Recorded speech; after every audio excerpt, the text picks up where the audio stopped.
خلاص. Okay, perfect. I think we can just get started. How طيب, do I, oh, I see. It says pause it's record, so now I recording. know it's recording. Okay, cool. Yes, perfect. Okay, maybe I'll just give a very brief welcome. Welcome everyone, and welcome. Thank you, Jeremy, for all the wonderful يعني preparations for the whole module, but and especially for, as I was saying earlier last time, that I'm very excited, especially about this session, because it will be a lot of I think يعني a lot of mind juggling, a lot of brainstorming, and a lot of very exciting exercise and ideas. As Inshallah. inshallah, as you could all see in the outline, the title of this session is how do we and should we teach history. It's the title is very general, but Jeremy will focus today on one of the very crucial skills in terms of how do we deal with different narratives that we get exposed to, different images, different documents, and so on. And it will also be a very good starting point for not only for us, but in general, how do we deal with history, but also how we can use some of this to then teach history in ways that would encourage inquiry and dealing with images and dealing with documents and so on. And it's a very good also starting point for the next session, which will zoom in more on digital textbooks as a tool for student-produced textbooks that encourages also inquiry and historical research and so on. Without further ado, I'll just stop here and welcome Jeremy. Okay, welcome. Thank you for that introduction. Today I'm going to be talking about generally historical thinking, but focusing on visual sources. And the reason I'm doing that is, one, it's very easy to do that with minimal preparation. This refers both to the participants of this class as well as all your future classes. Plus, a lot of students are very enmeshed in visual documents and social media. And so I think it's important to kind of, these skills can transfer to their everyday life, both in terms of it being engaging as well as highly relevant. So without further ado, seeing as believing using images as historical documents. So overview for today, I'm going to give a brief background on media literacy, talk about how to apply historical thinking skills to visual documents.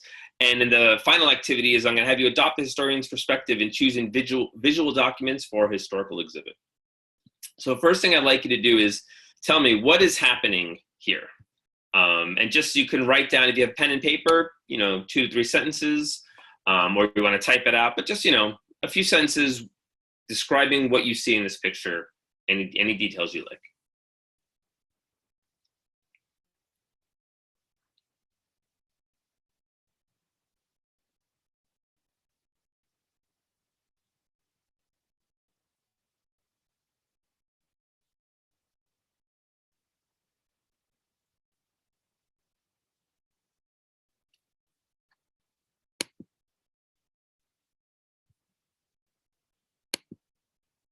Okay, so you've written some down. We'll go back to that later on. But for the meantime, did you know that the Holocaust never happened?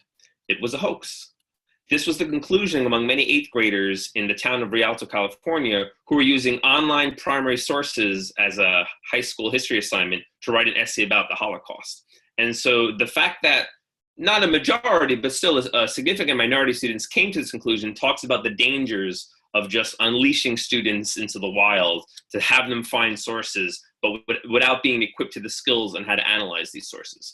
Here's an example of an excerpt. The Holocaust was a hoax, all fake. So this you actually see is the students writing. But here are other excerpts I've just typed out. Based on the evidence from the source, it looks like the Holocaust was political propaganda, a profitable hoax made by the Jews to obtain land, money, and power. If they experimented with gas chambers, the Nazis would have died also. So I do not believe in gas chambers.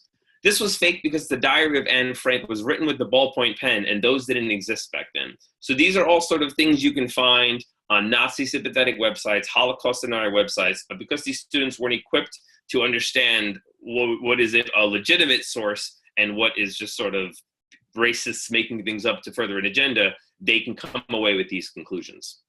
And so there was a study done by Hargatai et al. In 2010, evaluating young adults, looking at how students evaluate web content. And they found certain patterns among the many hundreds of students they interviewed. Number one, students gave a lot of credence to name brand recognition.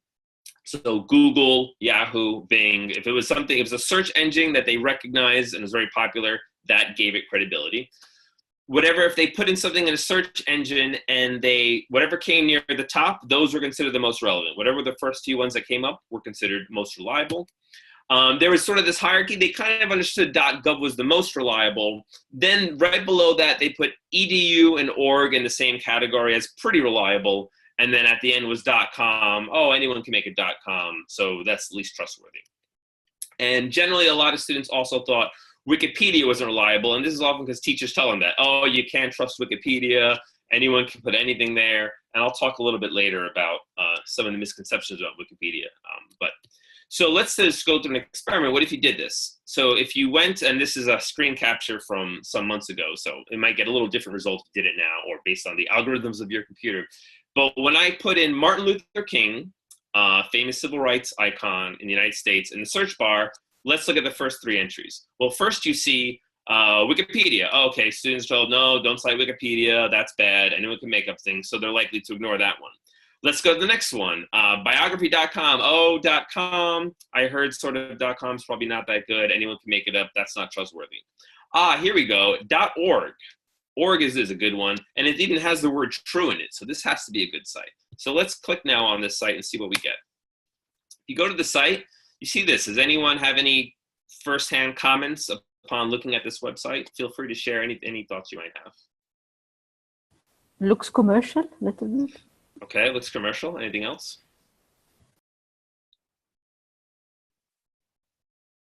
Would you say it's I'm typing my comments in the chat because you don't want to be listening to the nursery rhymes in the background. Okay, sure. Can I see those? I'm not sure if I can see those if the screenshot is up, but if you see them, you can maybe read them out to me. Yes, we can see it. It says like there are the couple of blue links why the King holiday should be repealed, Black invention myths, and then learn more about Kwanzaa. Right, and if you look here, there's even rap lyrics.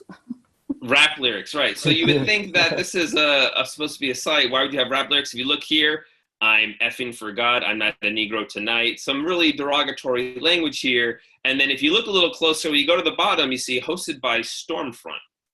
What is Stormfront? Well, it turns out Stormfront is a white power organization that's committed to white nationalists and oppressing minorities all around the world to advance a white racist agenda.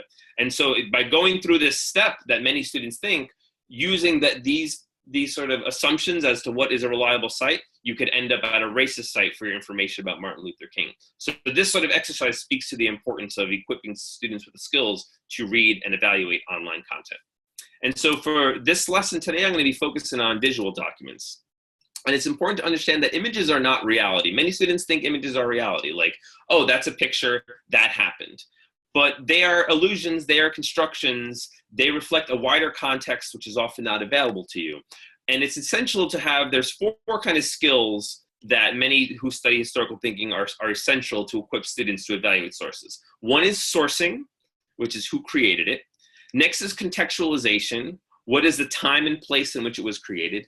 Next is close reading, not just doing a quick look, but actually look at all the little details of the picture. What are the kind of things you might be able to pick up? And lastly, corroboration. How does this document compare to other documents? And the idea is this, Sam Weinberg talks about this idea that you need to think of images as doing something. Images are not simply capturing a moment of history. If someone is including an image in a textbook, in a newspaper, on a website, they've chosen it for a reason because that image is doing something. And you need to be aware of what might this image be doing and equip students to understand, to see images as active constructions to send a message, which might not be obvious if you're just passively looking at it. So let's take an example. Here's a bar from Fox News. Let's say the question you were looking at is, will the tax increase be significant? Okay, now take a moment, look at this chart. What is the graph doing? Would you say the tax increase will be significant? Tell me both by the visual, your first impression, and then tell me if you'd have the same conclusion based on a close reading.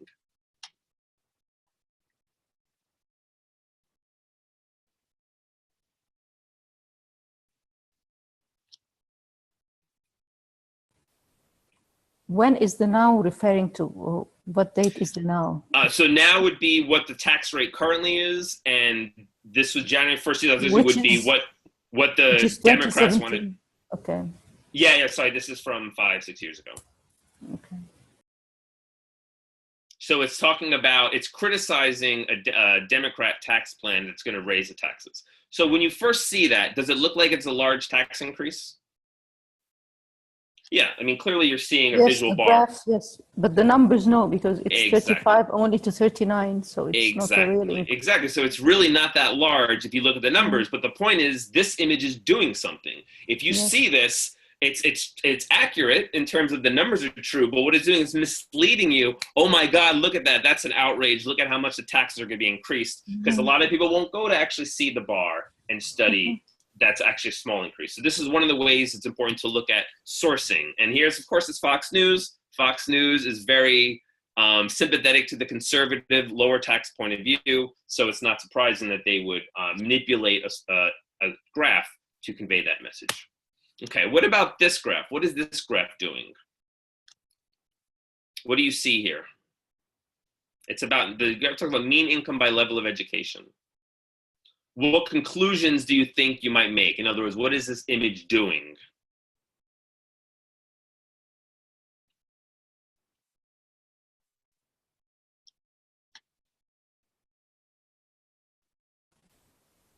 There's a huge difference in income according to education level, or comparing no high school to professional people's income. And so then what are some conclusions, if you don't think about it too much, what conclusions might you get from looking at this chart?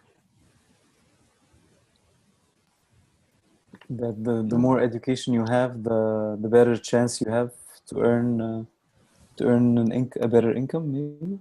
Right. Now, when you think of close reading, like what is not in this chart? What might complicate the simple narrative that get more education, you make more money? What are things that can complicate? I think age. Okay. High school, maybe we're talking about 16 years old, 17 years old, and professional, maybe lawyers who are 50s, in their 50s, maybe. Right, exactly. It's the high school, they start at 18, gets included, but if you have to include PhD professionals, they're much older. What else might have included? What about education? Are there any costs involved in education? Gender too, maybe that there are some disparities between men and women. Right. This assumes that it's equal for men and women, when in fact in most fields there is a gender disparity, so that's not communicated. And there's a million questions. Okay, maybe not a million, but there's many questions you could ask as to what's missing. You can say, well, this just has professional, but that's an average of all different fields. There's a very big difference between, if you're a surgeon and if you're a tour guide at a museum. But all this kind of gets averaged out. And so this isn't as like scandalous as the previous Fox News ones, but the idea is to get students to understand they chose to include certain information there. Yes, it's factual information, but to train them to think of all the questions of what's missing that might complicate their understanding of this. Okay, so what about, this is a 2004 US presidential election. Okay, the question associated with this is, who is the more popular candidate? Okay, so tell me, according to this map, who's the more popular, and then what is this image doing? Bush, of course, looks more popular. Bush, of course, looks more popular, right? Because there's a lot more red than blue. But what would complicate that discussion? The population of different states. Exactly. So if you actually set up the map based on population, you see, well, it's actually a lot closer then. Blue and red are much similar if you make the size to say equal to the population. So that's an important way to show another corroborating map to complicate that. You could also, this still advances the agenda that like, oh, California, everyone's blue, Texas, everyone red. But then you can show maps which say, well, actually, it's a little more complicated than that. There's a lot of purple. There's a lot of mixed support. So these are just ways, if you're using a map as a teaching tool, consider alternative maps. So they don't just accept the map as true, but like, well, these are different ways you can present information and have different conclusions. They're doing different things. Okay. You could also break it down to states. So like, what is this map doing? This is a map of the state of Illinois.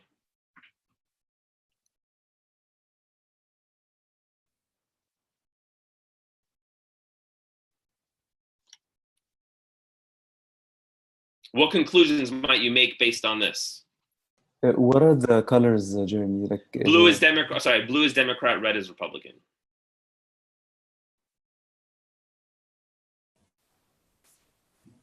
it A looks lot of very purple there. purple. A lot of in between, yani, a lot of blue and red together. Right. So if you go by a state level, you get a more complex picture of the variety within the state. But yet there still are patterns. Despite that, there still are the blue areas tend to be the urban areas closer to Chicago. That's where Democrats are more concentrated, and you get a different impression as you go out into the countryside of Illinois. But again, this is a way to just make the initial map more complex. Okay. So artwork is an important tool, and is another tool for analyzing sources. I'm not an expert in Christian art by any stretch of the imagination, but I was wondering what would you say this image is doing? Like, how are lighting and symbols used, and what might that convey? If anyone care to impart your expertise in this area. I think the head size is different. Okay, and which might suggest what? The middle figure is the most important. Is the most important, okay. And then the one on the left, or on the right, and then the one on the left. The one with the smallest head, maybe the least. Maybe the least important, yeah. So that would be Saint Basil would be the least important compared to Saint Gregory. Okay. What is the kind of light? What stands out, and what is kind of de-emphasized?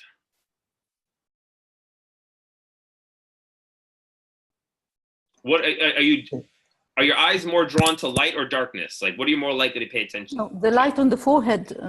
Right. The light on the forehead here, the sort of the... Yes. As well as, you could argue, the cross here on the dress. So what light can do in this case is it has you focus on certain points and de-emphasizes the less important things, such as their robes and the background, etc. Now, this, of course, also applies to modern images. What is this image doing? What is present, what is absent from this image?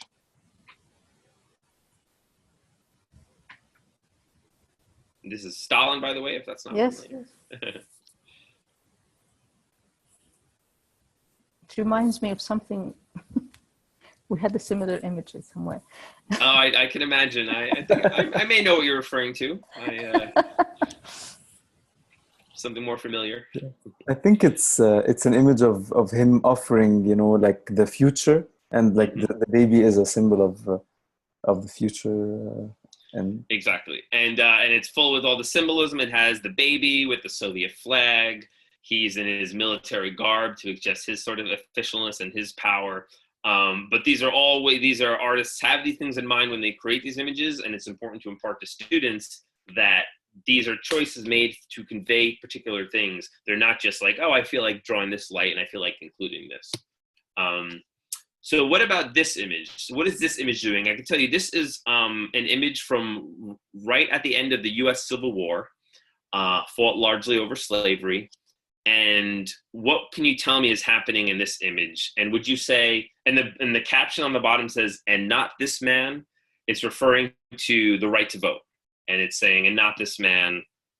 Would you say this is a sympathetic, or would you say it is a negative portrayal of blacks in the United States? What image, what would you say?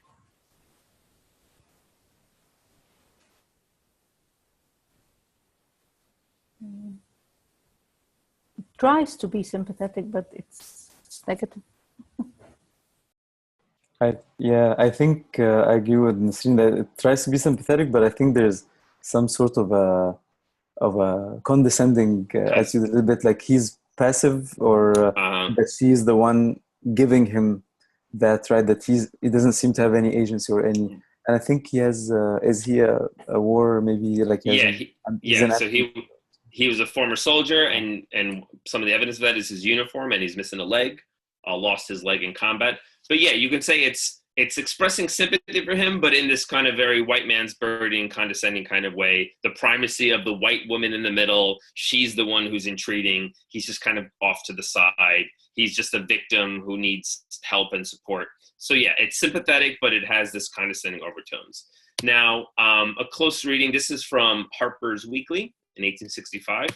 Now, what about this image? what would you describe is how blacks are portrayed in this image? Bullies. Bullies. Okay. Any other words?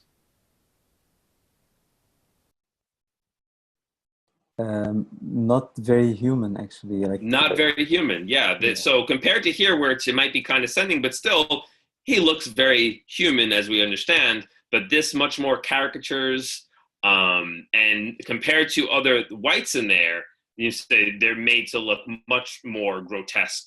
And what's interesting, though, is this is actually the same source, also Harper's Weekly, but many years later. So what would lead the author, Thomas Nast, to make a sympathetic portrayal in 1865, but a much less sympathetic portrayal, a very racist and derogatory portrayal years later? Well, one thing you can do is you can contextualize. So what I provided here is a timeline.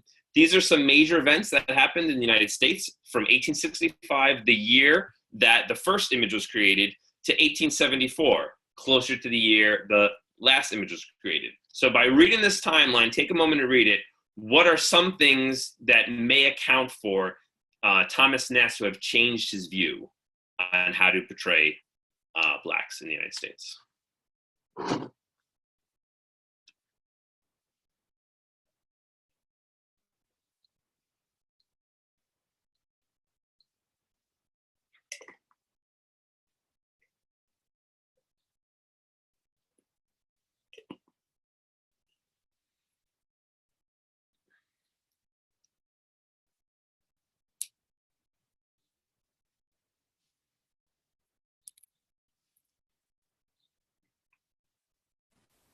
African Americans gained more rights. And why might that lead to a change in negative opinion?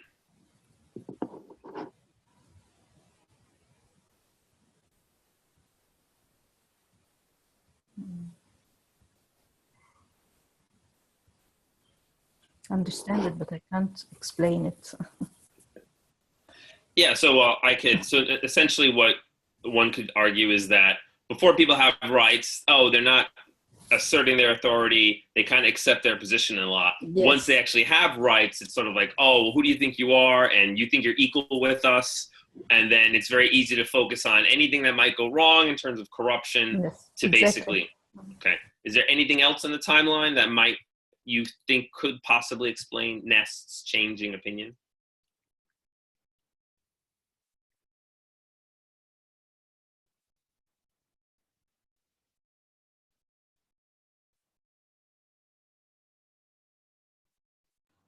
maybe they're trying to appeal to racist white groups, for example, to get their votes. Okay, right. The KKK is an ascendancy. Yeah. So perhaps the whites nationalists demanding their superiority might make authors more appealing. Oh, this is now in vogue. KKK is now in vogue. Maybe I want to appeal to them by selling magazines. Okay. Anything else? You might find one here is actually resonates with the possible explanation from last week's activity about trying to place sources in order.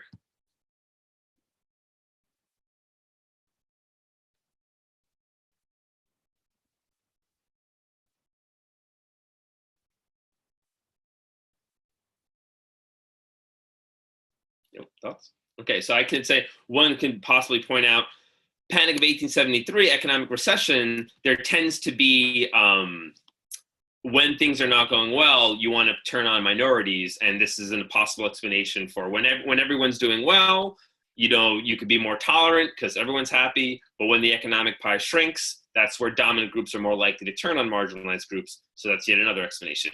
No one knows for sure exactly, even if Thomas Nast explained why he did it, he might not even know why he did it. But it's one of the tools you can use is when you see a change in the opinion of an author or the depiction of something, is to equip students with a timeline.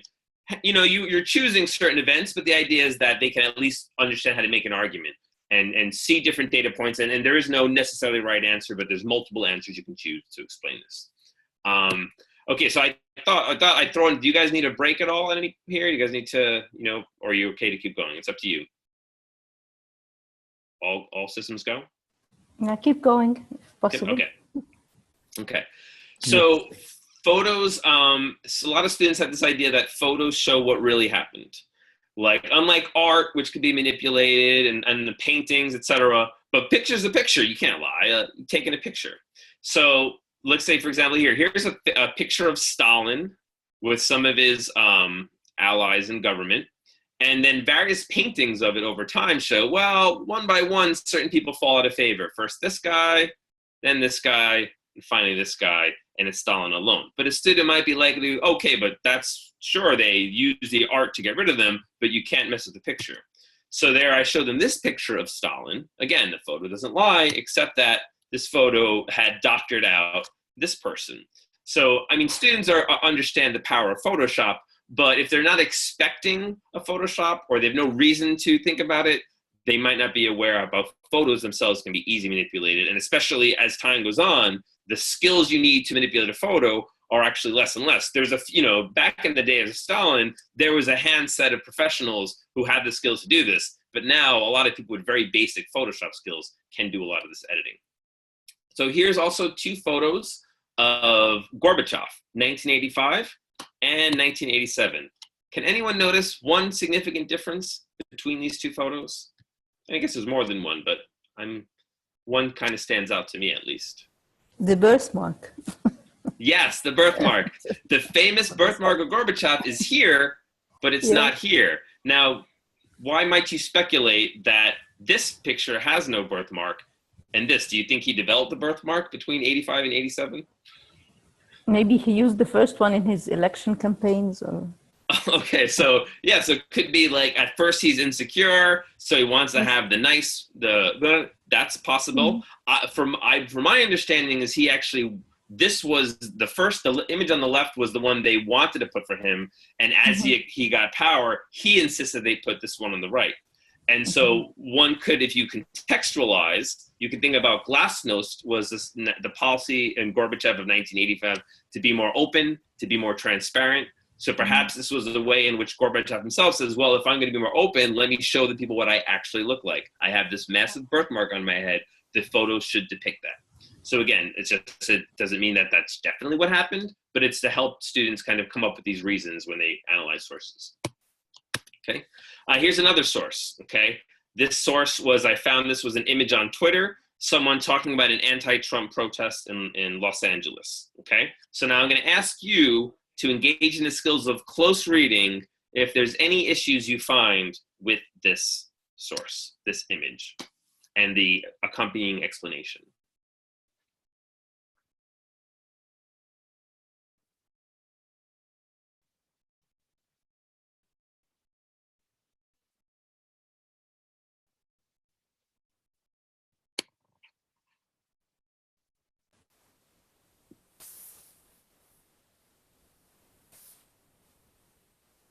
Can you notice anything that... Sorry, yeah, go ahead. It's the same street, right? It is, right? Yep, it is the same street. Different angles. Okay. Correct. Can you see anything else in both photos that stands out? The flag, which flag is this it's a Latin American flag, but I'm not sure. Exactly. It's a Venezuelan flag. Venezuela, yeah. And I can tell you, I lived in Caracas. I know immediately that this is Caracas. This is not Los Angeles. Okay. This isn't an anti-Trump protest. Now, if you've never been to Caracas, you might not know that, but the flag is a big giveaway. Why would there be, maybe it was a fluke for one person, a Venezuelan is against Trump wearing it, but to see the flag actually in the audience, it would give one pause for thought. And then this is a way to show this is widely being circulated. And now, again, there have been very large anti-Trump protests, but the person here obviously retweeted without actually doing a moment to say, do I actually know this is an anti-Trump protest? And the Venezuelan flag is a key indicator that this is probably not taken in the United States. Or if it was because of Venezuelan issues, not because of Trump. Okay. So image selection also shapes the narrative. So, for example, in a textbook, you have this question: what was the Chinese immigrant experience at Angel Island? Okay. And the caption reads, Lo Shimu of Oakland, California, stands in front of a monument commemorating Chinese immigrants at Angel Island, the Ellis Island of the West. Now, based on this image, what would you say is her experience of immigrating to the United States?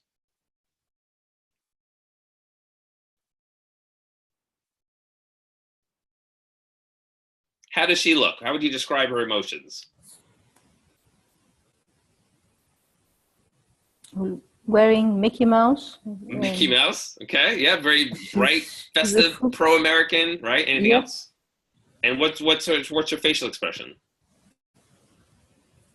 Happy, celebrating. Very happy. So the question asks, what was the Chinese immigrant experience at Angel Island? And the image suggests it was great. They loved it. They loved immigrating here.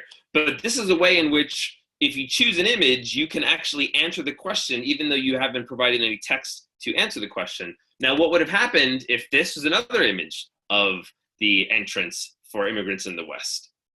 What does this image convey?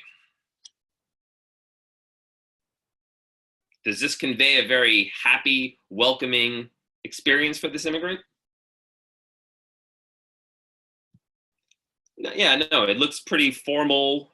This police officer looking over his shoulder. He looks like he's being interrogated, not showing any signs of joy. So when a textbook often chooses one image to represent it, when that textbook chooses this image, it conveys sort of subtly to the student a very different experience than this one would be. Now, this isn't any more right or wrong than this one, but it's important for students to understand there was a choice made here, and that choice is having an impact on how I perceive the event, and to always be aware of that. Whenever you see an image, understand an author's doing something, and you should understand that it's going to affect how you see it.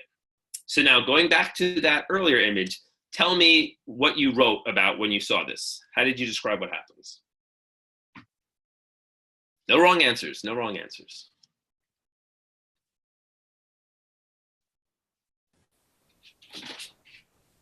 I thought they were all a group together just against this man. Okay, so it's a large group is against this guy being, okay. Yeah, and they're holding the flag. And they're holding the flag, and those seem, okay. Everyone agree with that, or anything else to add? I think I saw it differently. I think I saw them having the flag pulled out of their hands. Okay. And is that an American flag? It's an American flag. Oh, okay. Because no, I can recognize that it's an American flag, but I thought maybe the angle was different. So I thought maybe this was a variation of it, some Navy flag or some. Okay. Yeah. No. Yeah. It was a typical American flag. Okay. They have anything to add? Pulling it out of their hands. You see him as pulling it out of their hands, and they're trying to hold on to it. I think so. Okay. So two different reads on an event. So here's the source and the description from the source.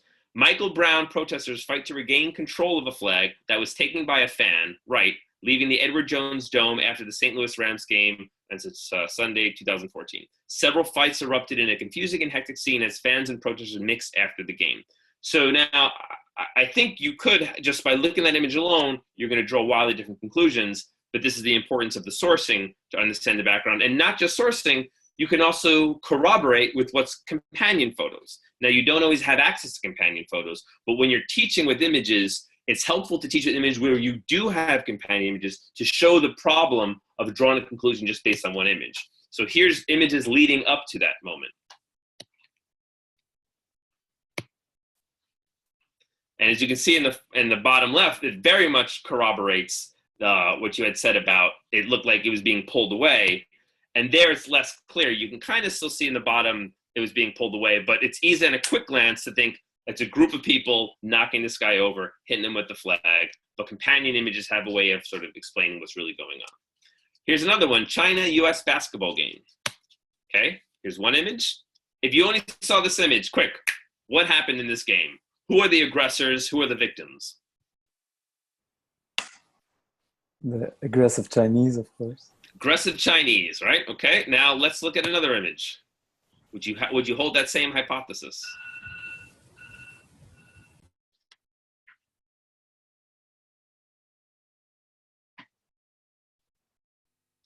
So, not as clear. It seems there's kind of more evidence here for aggression on both ends, but it's definitely not a clear.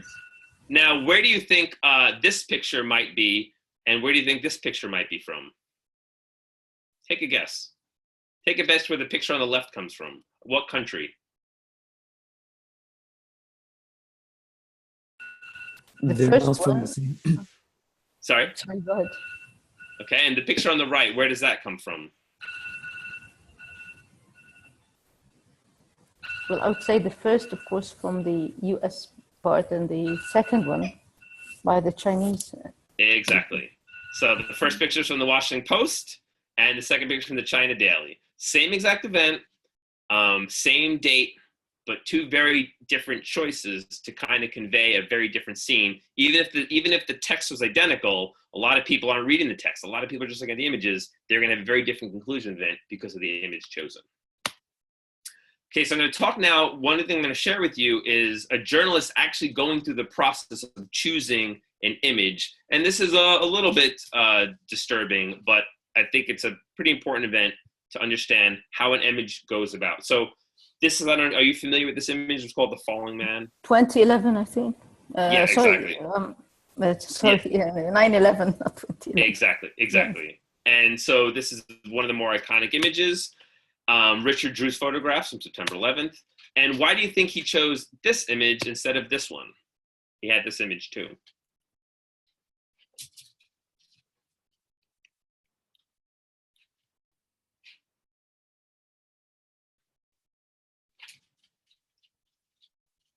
What is the orange thing? Is this so this is actually his shirt's coming off. So okay. when you see it there, it's because his white Right. shirt has.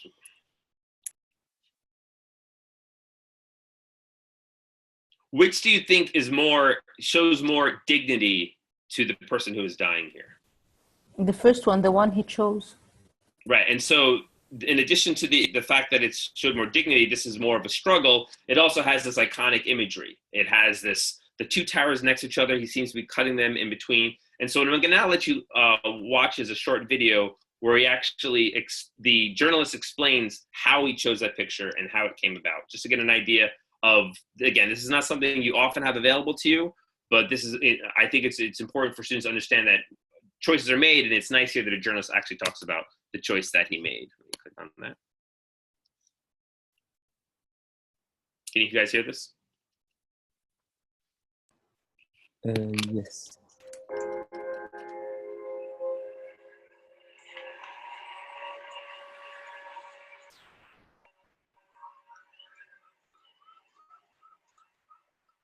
I took an express subway train from Times Square to Chambers Street, which is the stop just before the World Trade Center. The first thing I saw was the two World Trade Centers. Both of them had smoke and fire coming from them.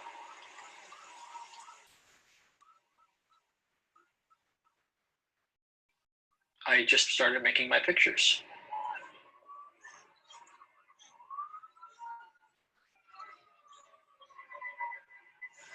I was photographing the burning building when EMT says, "Oh my gosh, look at that." And we started seeing people coming down out of the building.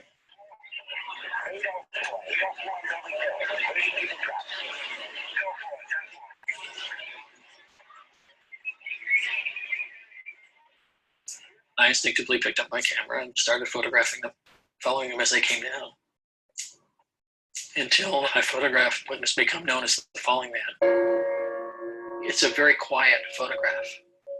It's not like a lot of other violent photographs from other disasters.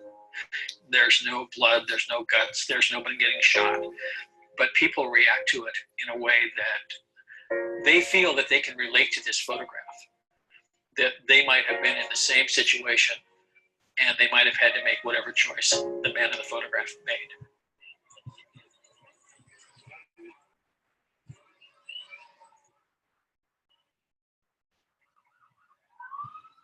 You have to be very aware of your surroundings when you're in a situation like this.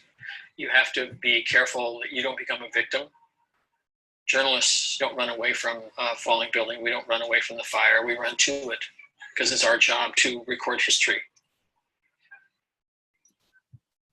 I didn't know I had that photograph of that man in that position until I actually saw it on my computer when I got back to the office. I called one of our photo editors and I showed him the picture. I said, "This is it. This has got to be the picture." This man was like an arrow bisecting the two World Trade Centers. I woke up the next morning and I opened up the paper and there was my photograph of Falling Man. It was a very brave thing for them to use that picture. It was the only picture that was like that of anybody falling from the building. The only picture that showed any kind of human interaction like that. A paper in Allentown, Pennsylvania used the picture, and they put it on their whole back page in the newspaper. And the editor said that it was that important to photograph. And he got a lot of mail, letters to the editor saying, you shouldn't have run this. This is not something I want my children to see. Tom Janot, the author of the Esquire article, he's the one who came up with the name, The Falling Man. That was the name of the article. And it's sort of stuck.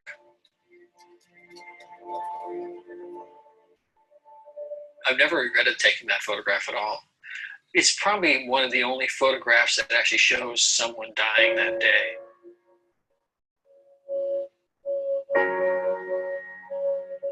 We have a terrorist attack on our own soil, and we still don't see pictures of our people dying, and this is a photograph of someone dying.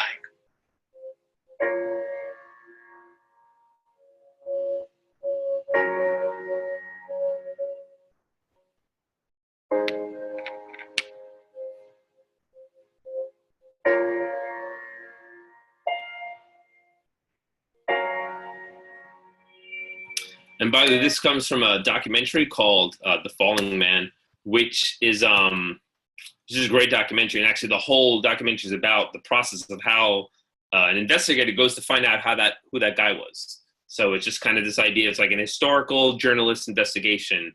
And it's also great for just historical thinking, because the skills of a journalist and skills of a historian are often very similar, although one is dealing with the past, one is dealing with the present. But again, this idea that where possible, it's helpful to show students why the source selection was made. And sometimes you can even do this yourself. If you choose an image for class, you don't have time to do this necessarily for every class you teach, but occasionally be like, let me explain why I chose this. So this is an image representing this, but here's my rationale for it. So they understand there's always these active choices being made. Okay, so you might be familiar with this famous image. It was a World War II kiss. A soldier comes back from World War II, sees a nurse, grabs her, kisses her. And first of all, are all you familiar with this image? Yes. Yeah, it's pretty iconic. Now, what would you say, looking just at the image, would you say you have a more positive or negative impression of the image? Impression of the experience happening? Is this a positive or a negative thing? The nurse seems to be taken by surprise. Right, so she's shocked. So you're not really sure what her impression is, but she's shocked. Okay. What about the people around him? Happy. Happy, yeah. So it seems like if you look at the people around, generally, this is a funny thing. This is a nice moment, what a beautiful moment. And because of this is such an iconic image, it's often collectively remembered as thing. But you said she's shocked. How did she actually feel about that? Well, what are some of the tools we might have to find out more about the story behind this image? Think about what we talked about today. What are some tools we might have? Another photo, maybe after. Another photo. Okay. Another photo. Okay. Great. What else? Anything else? Interview with the nurse. Interview. Thank you. Given the two exact things I happen to have to give more context. Wow. Excellent answers. Okay. So you can look at companion images. So this is a companion image. Now, the one on the left is the one chosen. The one on the right was not. Is there any differences you notice between the left and the right, and how you may have a different opinion as to, or more information about what her reaction might have been, or her thoughts or feelings might have been?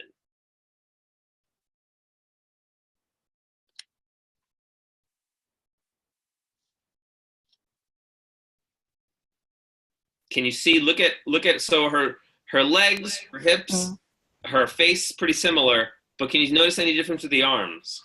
Yes. What do you see in the second picture?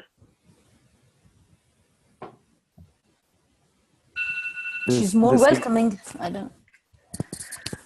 What do you see? Her hand is doing what?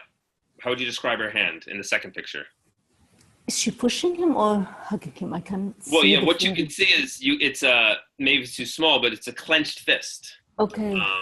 And if does a clenched fist to generally signify a positive or a negative experience? Negative, I think. Negative. So she's either nervous, or anxious, or she's actually trying to, if the hand looks close to his face, maybe actually trying to push him away. We still don't know. It could be that was the angle shown for this picture. This was the angle for that picture. Clearly, the author chose the left because it's more universally positive. The one on the right might give you more doubt. But like you said, how do we resolve? Well, we look for more information. So we actually, she's still alive, or she at least was a few years ago. And so she was interviewed. And this is an excerpt from her interview. In a 2005 interview with the Veterans History Project, Friedman, who was the nurse in the picture, did not have anything complimentary to say about the event. Quote, "It wasn't my choice to be kissed. The guy just came over and grabbed. It wasn't that much of a kiss. I felt that he was very strong. He was just holding me tight. I'm not sure about the kiss. It was just somebody celebrating. It wasn't a romantic event." Now, how would you corroborate this interview with which image is more likely reflective of her experience?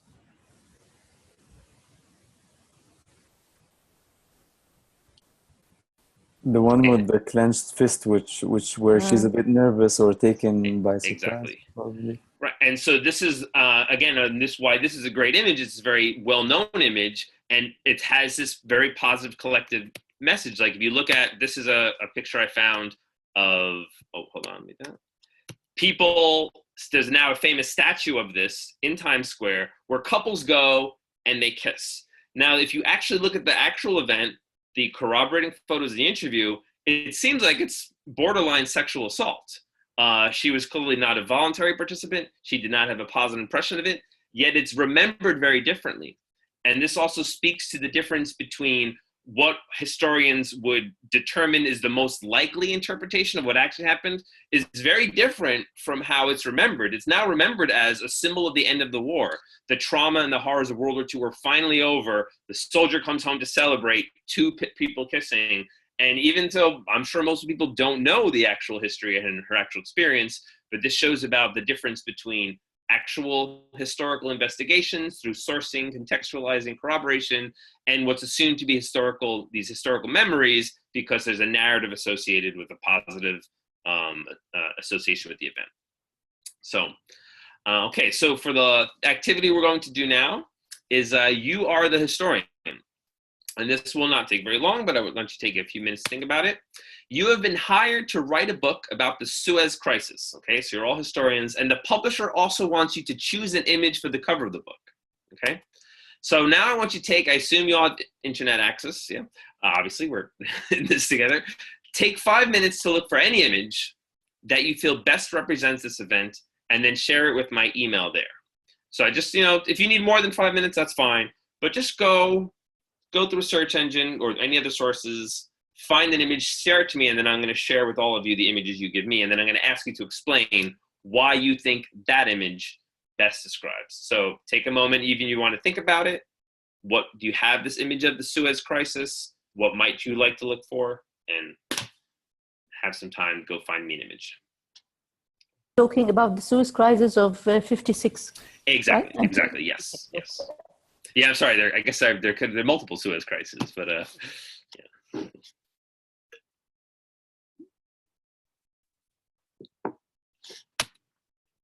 I'm not going to be able to find an image, but I know what I'm looking for. Can I tell you?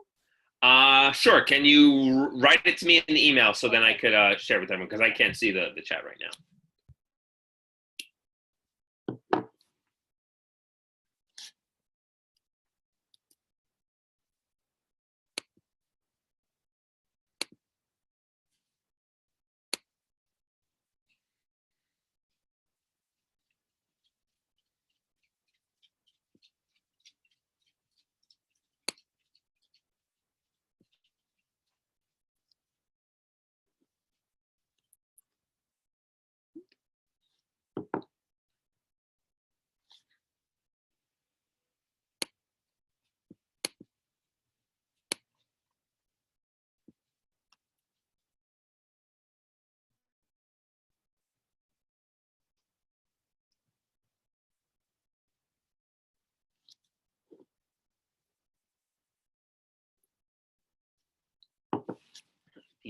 Want to go on history? Want to be on the historical record? Doug, for the historical record?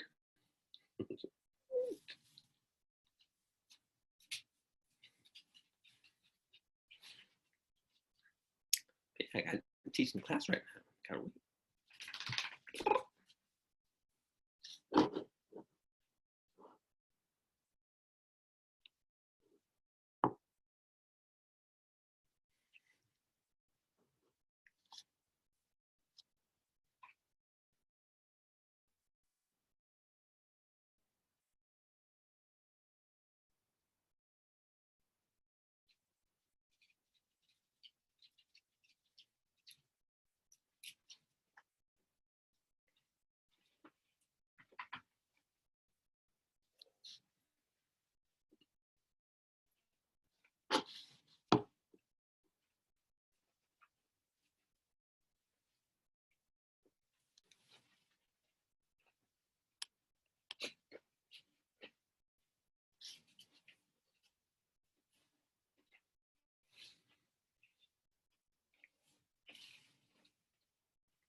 Oh, I sent an image, but I didn't read the instructions well. Oh, okay. I didn't think it was a book cover, so I think I need another image. I sent no. a Oh, that's fine. newspaper. Okay.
Again, Yasmin, you could I could read what you send me, or you could also just explain if you'd like to talk about what image you had in mind and why. Okay, I just emailed it. Oh, okay. Well, the reason I can't locate the image is because it's going to be. Okay, I'll oh, sorry. I just saw you wrote me. I'll read it. Okay. Right, okay. The last scene from the Netflix series The Crown shows PM Anthony Eden having a drug-induced breakdown as the image of Nasser publicly nationalizing the Suez plays in a newsreel in the background. The image is meant to understand this is the worst of the Suez crisis. Because you used the word crisis, my mind immediately went towards a repertory of British impressions. This is like how in the Muslim world we call the end of 200 years of Muslim Andalusia the fall of Granada, and how when we hear the fall of Constantinople, we think the opposite of a fall. It's all in perspective, okay? Very well said. And so, what do you think? I like the way you analyze the word crisis. If you were designing the book cover, would you choose? What word might you choose?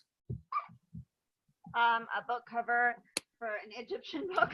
No, I actually like that scene. That was a really well done scene, and it is a really good series.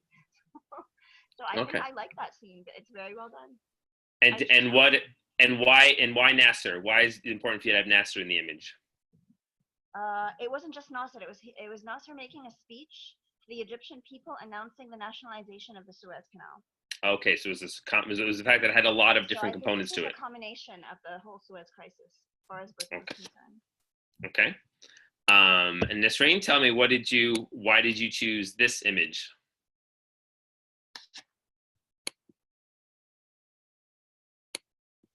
This image on the left, which I can now display.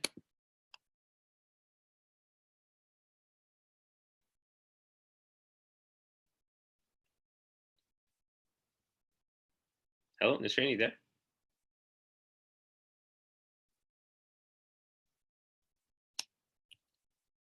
Okay, well, maybe until.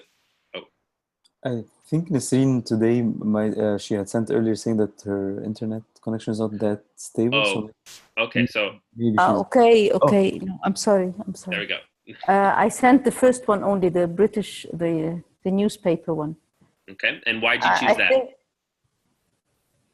that? First of all, I didn't read the part about the book cover, so. Oh, that's fine. Something to represent the crisis. So I think I thought maybe this was the real catastrophe that happened.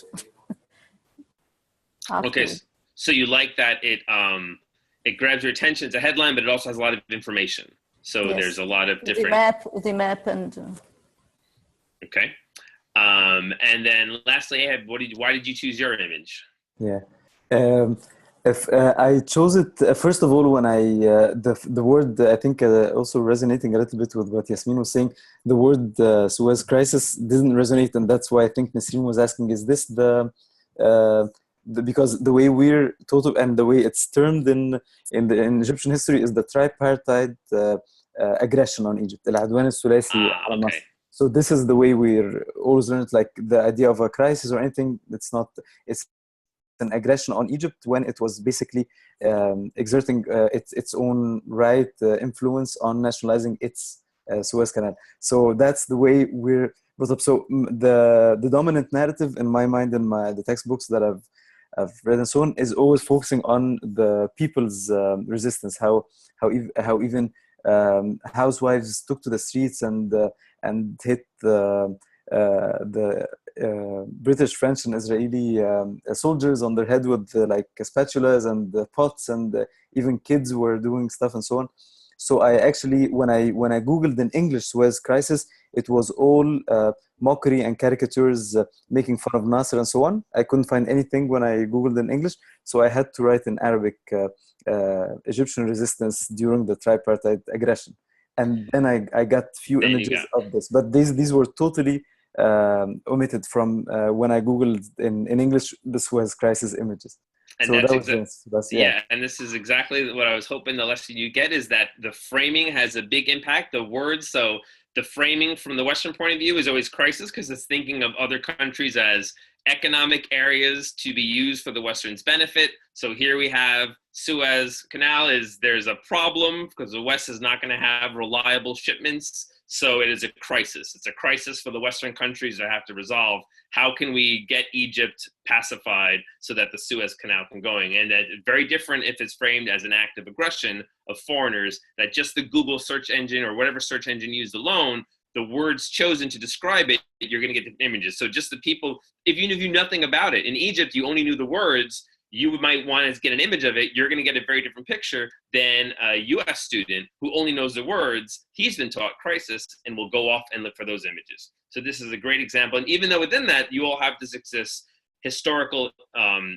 experience of it being taught as an aggression, even so you have different images chosen. And that just shows the diversity even within people that have a relatively similar background in terms of one event. And so the impact and the communicated image you get from these images are going to be all very different. And it's important for students to always understand that they pick up a history book, they see a picture on the cover, a choice was made for a purpose. You might not be able to find out the exact reason it's chosen, but you need to be aware of that bias for it's having, whether you know it or not, some sort of impact, perhaps emotional, on you in your impression of it. Okay, so just to wrap up, a review for the steps for when you're teaching with visual evidence. Okay, you want to identify the source and discuss it sort of broadly and generally with students. What are your impressions? What do you see? Before you give them any details. Engage in close reading to describe what the image is doing. So, okay, we have this component. What are the small little details you might find? How would you describe as the overall impression you get? And interpret devices used in that visual form. So I didn't go into a lot of the detail about like what things sort of symbolize in, for example, in the Civil War imagery, but there's a lot of, often in art, there's a lot of symbolism embedded in there. You can kind of go into that. Sometimes you go into symbolism as photos as well, if it's a particularly well-framed, well-thought-out picture. Political cartoons often use caricatures and symbols. You want to identify the arguments and perspectives. So for the Suis, obviously, whether it's Suis crisis or Suis aggression, are going to have different perspectives and associated images. You want to, where possible, contextualize the image to the time period. So understand what was sort of happening around that time, around that place, that might explain why this image was chosen and how this image may or may not reflect that. And where possible, corroborate with other sources. And so often if you have the choice, I'm not sure what topic I want to cover in class, well, the topics which have sources you can corroborate, you'll have a richer discussion if you go around those places where you can get multiple images to discuss. And the idea is for images, always use at least one, but preferably as many as possible. So if you have the choice, it's better to show more than one to get out of this idea of here's an image, here's a captured photo, that is history that happened. No, you do not want students to do that to class. You want students to actually reflect on, what am I not seeing here? What else might be missing? How else might this be framed, etc. And so this visual evidence is for editorial cartoons. You can use it for photographs, artwork, charts, graphs, maps, and other social studies classes like economics. You can talk about how interest groups visually represent perspectives through charts and graphs. Civics classes, how visuals sway elections and inform the citizenry. Or misinform them. Psychology, how images influence emotional responses. And even non-social studies classes. Art and technology classes, you can use them as ways to talk about design principles and the impact emotion has on the viewer. And literature, you can analyze book covers, you can analyze the embedded images, and even artistic representations of the books and how these can be contextualized to their historic period. And lastly, even science has a role as well. And so, concluding thoughts. Visual images are often dismissed as easy. Like, anyone could talk about a picture. That's not real historical thinking. And this idea is the trope, cliche, a picture is worth 1,000 words. But that sort of is a very problematic expression because it suggests that a picture will tell you everything, when in fact, if you don't have corroborating evidence, contextualized evidence, knowledge of the source, there's a lot more to gain when you have that information. And so it's not just a matter of creative interpretation. There's skills of the historian you can use to help students read deeper into sources. And why is this important? It can provide students with a sense of changing values over time. For example, the two NAS cartoons show that one author wasn't simply sympathetic to the plight of blacks and then racist, but you have two images showing both of those points of view. So one person is not always a holistic, someone isn't always a racist or always not a racist. In fact, they can change over time. Same with the Soviet doctored photos. They give you an insight into more than just the person in the picture. They give you perhaps insight into what's happening in the culture at large. They can be used as historical evidence to be scrutinized and interpreted. So example, the World War II KISS and the election maps. You can actually give this source and have a lot of rich discussion. And I'm sure, of course, what's happening in Egypt today, there's no doubt of sources that can provide similar discussions. It can be to illustrate a concept. So how visual images can dissuade you or persuade you by using a misaligned chart to make a tax increase seem a lot larger than it really is.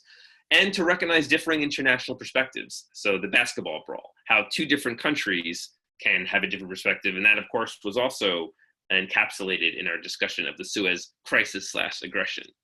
And it also develops the multiple intelligence necessary to navigate through there's so many images. Students are constantly bombarded between social media.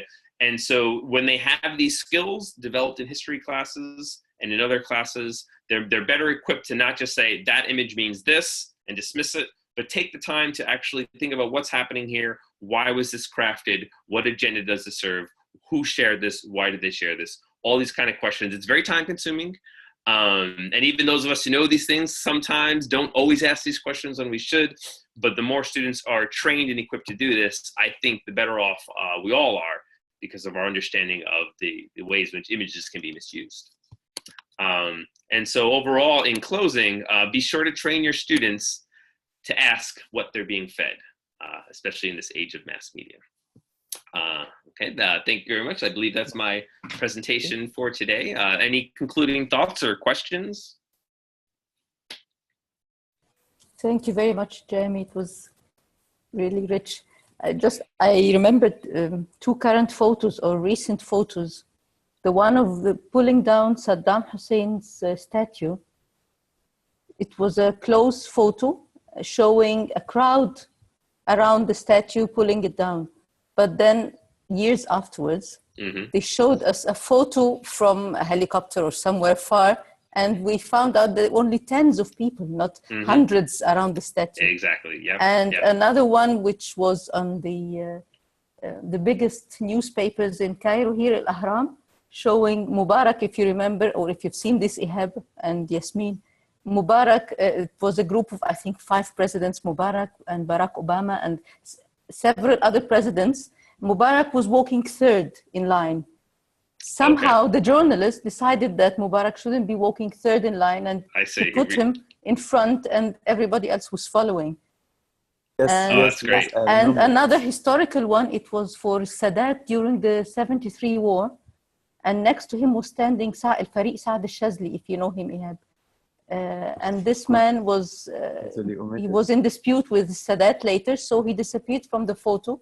Oh, and only 5 generals remained in this photo. And Saad al-Shazli just disappeared. And he reappeared, of course, after Sadat. Oh, interesting. So I just remembered these photos as we were talking this session. No, I knew about the Saddam one, but wasn't familiar with the Egypt ones. Yeah, so if you have a moment and you have quick access to the sources, I'd love to.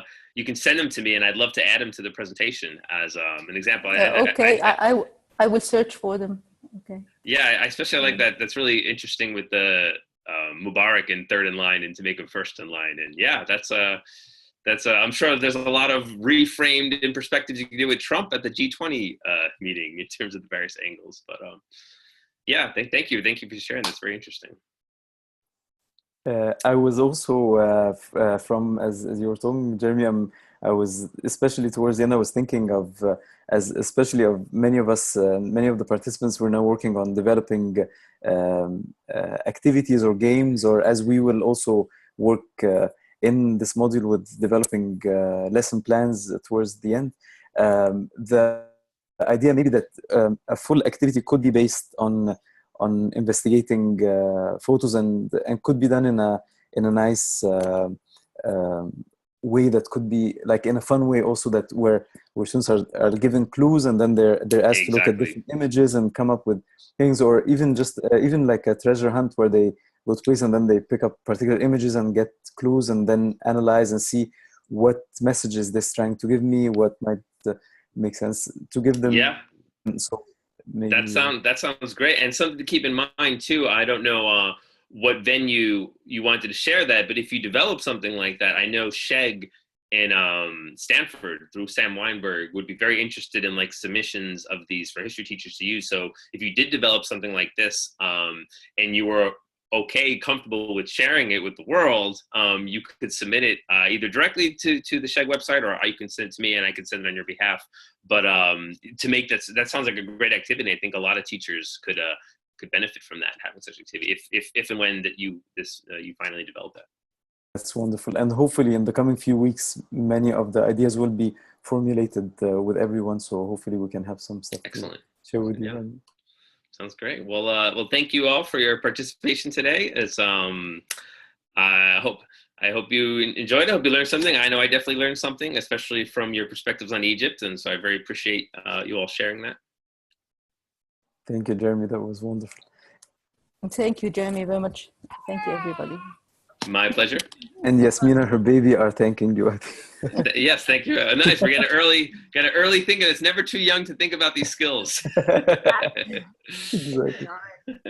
So just one quick reminder. In the end, there's next week it's Jeremy and Laura Moorhead and on digital textbooks, and which should be a very exciting session, inshallah.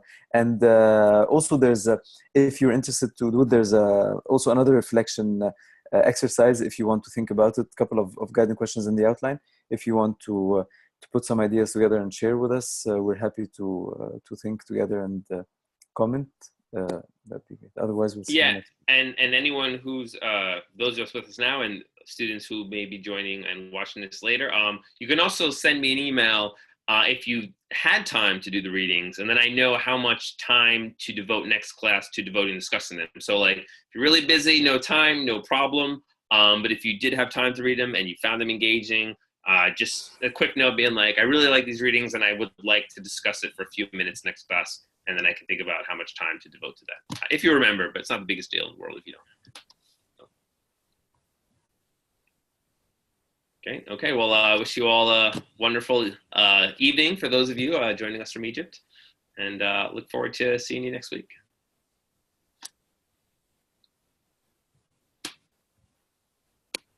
Masa ila dunya.